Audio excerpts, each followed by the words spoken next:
Ever since Sonic the Hedgehog 2 released in 1992, the Chaos Emeralds have been a key part in Sonic games. I mean, at this point, Sonic just relies on them. Speaking of that, the main character who has always been shown using the Chaos Emeralds is Sonic, which were later changed in SA2 with Super Shadow, and then Sonic 06, which is not a bad game by the way, with Super Silver. Pretty much all the hedgehogs got a yellow form, but there has been some cases of characters getting a form of their own when they're not a hedgehog. In Sonic the Hedgehog 3, we were blessed to play as Team Sonic, and when you get all the emeralds, Sonic can go Super, or even Hypersonic when locked on with Sonic and Knuckles. But when playing as Tails and Knuckles, you can unlock something special. When playing as Knuckles in Sonic 3 and Knuckles. When collecting all the normal Chaos Emeralds, you can unlock Super Knuckles, a pink version of Knuckles. And when playing as Tails, you can unlock the Super Emeralds, which are also needed to get Hypersonic. Anyway, with all of them being collected, Tails can turn into Hyper Tails, or Super Tails, I don't care. He's much more yellower and has an army of freaking Super Flickies. These three forms only saw appearance in Sonic 3 and Knuckles. But, at the end of Sonic Heroes, Team Sonic utilizes all the Chaos Emeralds. Sonic goes Super, and Tails and Knuckles, yellow bubbles. That was it for a long while, until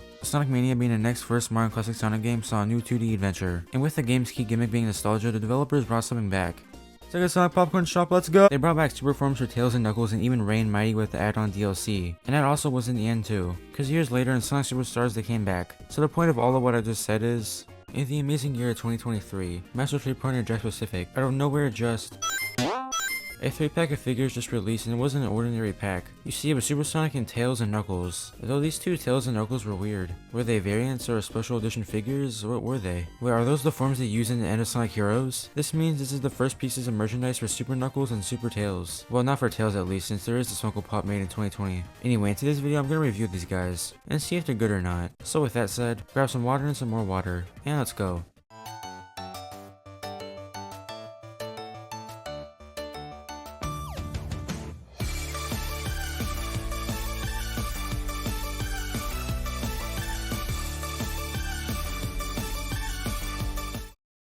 Before we do anything, there's something I want to do, and that's look at the box these figures come in. All the figures are protected by bubble cart packaging, with you easily being able to get a good look at the figures. The packaging is very standard for Jakks and pretty much any other Sonic product. There's a 2D Sonic render running out of a ring, with the Sonic the Hedgehog logo. Closer to the bottom right there's text saying, 3 figures included, Team Sonic Collection, with it also being in 3 other languages. One side has the same Sonic render, while the other displays all the figures along with the Team Sonic text. On the back it shows all the figures doing different poses compared to the side. Something I do find interesting is what they labeled the figures as. Sonic himself is labeled fine, but Tails is just Tails and Knuckles is just Knuckles. Are these really supposed to be super variants or just a cool novelty? On the bottom it says there's additional Sonic figures available, with the box also showing wave 12 for the 4-inch figures, which was the newest wave when these released. Although I do find it weird that they haven't changed the wave on the box saying that we're in wave 18, and these are still being sold in stores. Now I think it's time to look at these figures. Let's start off with the Golden Rat himself. Going off first looks, this guy looks amazing. The paint job on these figures makes these guys look great. They're all shiny and sparkly, though the paint doesn't go on the shoes or hands. The sculpt on this figure is really good. Standing at 4 inches, the figure looks very accurate. Things like the eyebrow details and other parts are sculpted here. The facial expression is very good. He looks very serious and which is accurate, and his quills are very defined. Although I do have to say the head is very top heavy. It's kinda hard to pose this guy standing without the help of something behind him. Looking down at the body is very on par with the head. The arms are a slight bend which makes them less straight, which is good seeing what happens when a figure has straight arms. Although I do think they could have easily put elbow joints on him. Speaking of that, the hands are posed. One's open with the other in the fist, with the hands being well sculpted. That goes with the shoes too, that have a lot of detail. Like the soles and the little line on the back of the shoes are here. Now the last thing I want to talk about is the articulation. The head can swivel back and forth and even backward.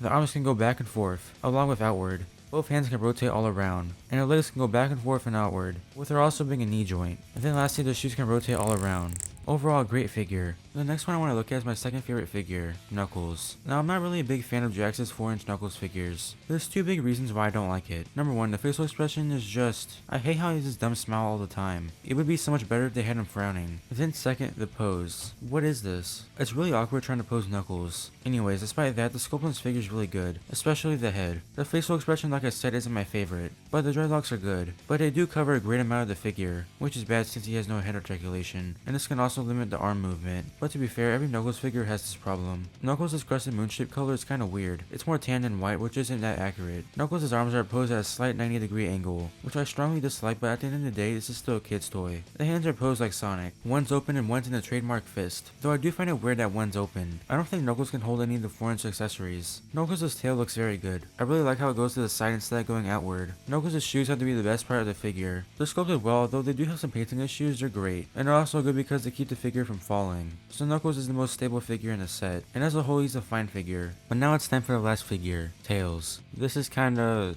I don't know, I just don't really like this figure. It's probably just the facial expression. Damn! He just has this 1,000-yard stare that doesn't look that good. And what's worse is the blank red mouth. At least the details on the face and head look good. The tail, just like Sonic's head, is very heavy. But you are able to spin the tail so you can adjust it to the side where the figure can stand.